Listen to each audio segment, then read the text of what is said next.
Hello guys, in this video I'm going to show you how to customize the sleep timer in the Audible app. First we have to open up the app.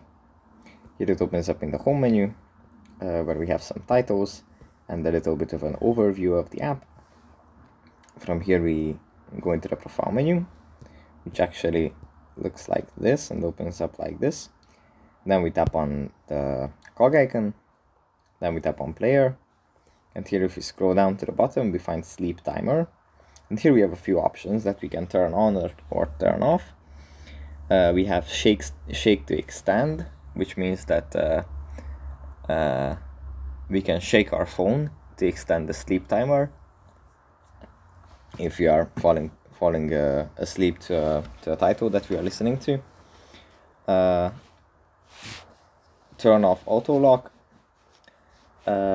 This means that the screen is going to remain turned on even while we are listening to the app.